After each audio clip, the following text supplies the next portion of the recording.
صدیق اکبر رضی اللہ تعالیٰ عنہ اپنے گھر کے اندر تشریف فرمائے زور و قطار رو رہے تھے، آنکھوں کے اندر سے آنسو نکل رہا تھا۔ کسی نے پوچھ لیا ابو بکر رونا کیوں آ گیا، ابو بکر تڑپنا کیوں آ گیا، ابو بکر تیری آنکھوں میں آنسو کیوں آ گیا؟ سیدنا صدیق اکبر نے فرمایا میرے گھر کے اندر مال موجود ہے، میرے گھر کے اندر سونا چاندی موجود ہے، اور میرے نبی کے پاس ہی کچھ نہیں ہے۔ فرمایا میں دینے کے لیے جاؤں گا۔ اسی نبی نے یہ فرمان سنا دیا، دینے والا ہاتھ اونچا ہوتا ہے، لینے والا ہاتھ نیچا ہوتا ہے۔ فرمایا میں اتنی بید بھی نہیں کر سکتا، میں اپنے نبی کو مال جا کر پکڑاؤں، میں اپنے نبی کو جا کر اپنا مال پکڑاؤں، میرا ہاتھ اوپر والا بن جائے گا، میرے نبی کا ہاتھ نیچے والا بن جائے گا۔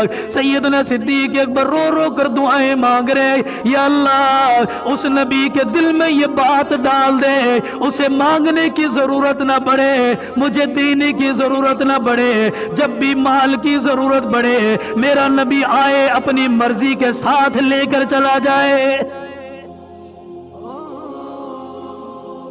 اتنی باریکی میں غلامی بھلا کسے ملتی ہے؟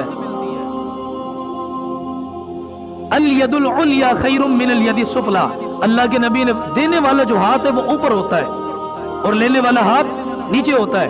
تو سیدنا صدیق اکبر نے فرمایا ضرور ہے، جب میں کچھ لے کر جاؤں گا تو میرا ہاتھ تو اونچا کہلائے